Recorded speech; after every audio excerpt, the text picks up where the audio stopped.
office building onto the parade route below, that is his dad's office. That's where Ferris Bueller's dad works. Now, if you're looking at the street below right now, you might be thinking to yourself, Zach, nuh-uh, Ferris was not dancing on that street in the film. I've seen the movie a million times. It's my favorite movie. He was not dancing on that street. Well, first thing I'd probably tell you was calm down. The thing that they would say is you're right. He was not dancing on that street in the film. He was dancing about 6 blocks away on Dearborn. It is the power of movie magic and editing. It's a wonderful thing. They just made it look like they were close by. Speaking of movie magic, if you lower your eyelid a little bit, you're going to see our river walk. Our river walk was completed in 2016. It's got 8 different sections, all with their own theme, but I mentioned movie magic.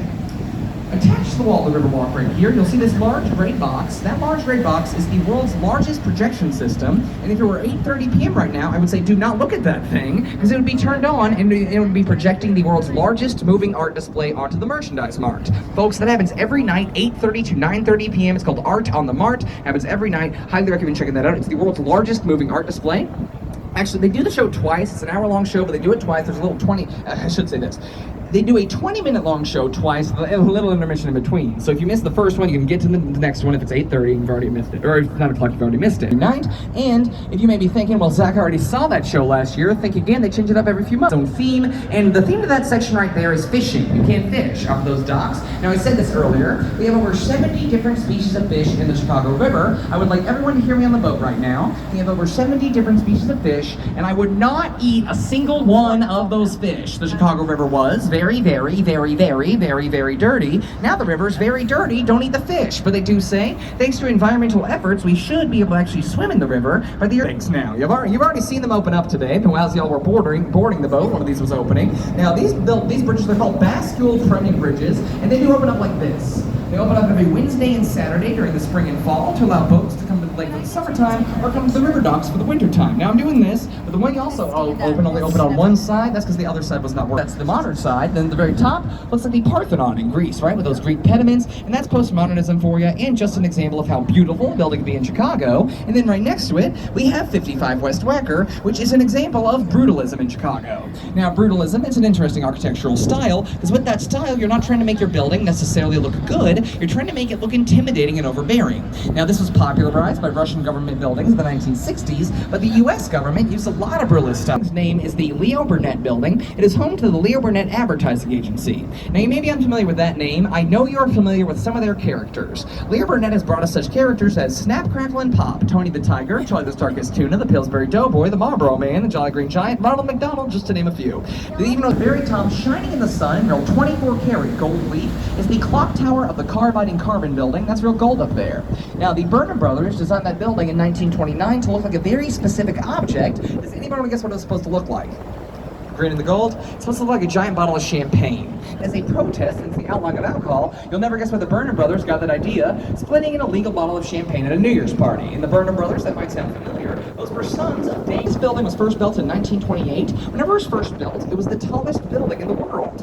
For 2 weeks, then it got usurped. Also, the top 3 floors of the Mather Tower, a few years back, they began to crack and degrade. Instead of fixing them on site, though, they detached them, flew them to a new location, fixed them there, then flew them back in using a helicopter and attached them to the very top of the building. Now, coming up on our right, almost right next to us here, you have the London Guarantee and Accident Building. This is 24, and it's the same architectural style as Wrigley. At the very top of the building, there is a structure that looks like a little temple.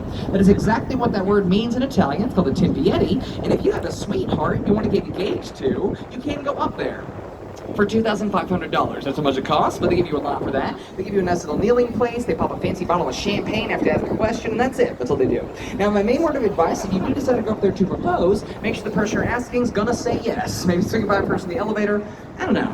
Now, swinging over to the left, not pointed out to you guys, this is the Tribune Tower. It's the more modern version of 311 South Wacker. Now, the Tribune Tower is the most beautiful office building. Owls and Hood won this contest with their neo-Gothic design. Neo-Gothic, that's the modern architecture of that day and age, the 1920s, mixing with Gothic architecture, meant to be mirroring the European Gothic cathedrals such as Notre Dame in Paris. Now, I agree with Colonel McCormick, the guy that sort of ran that contest. This one should have won. It's a beautiful office building. It's not office anymore, it's residential, but it was originally an office building. But you know who disagreed with Colonel McCormick?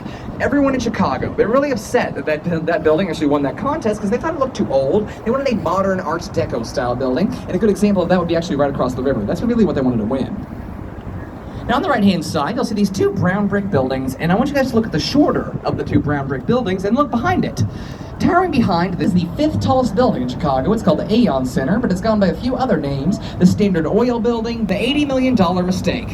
The reason it's called that, Edward Durrell Stone, the Argentine Carrara marble. Finest marble you can get your hands on. Now, the question for you guys, has anybody chill? Now, that tile couldn't take that harsh weather. It began to crack. They did not want it to fall off the building, so they had to reclad that building completely in North Carolina granite. It cost $80 million to reclad the building, about half as much as it cost to build the whole thing in the first place. It's just a rectangular building, and then right next to it, a dark triangular building. Look, in between them, as we pass, you're going to see the white undulating balconies going up Aqua by Jeannie Gang. Now, that building was built in 2009 by the Chicago local architect Jeannie Gang, and whenever it was first built, it was considered the most beautiful residential tower in the world. Also, has anybody here seen the first episode of Ozark, the Netflix series? There's a very memorable moment where something unfortunate happens to a man on a balcony.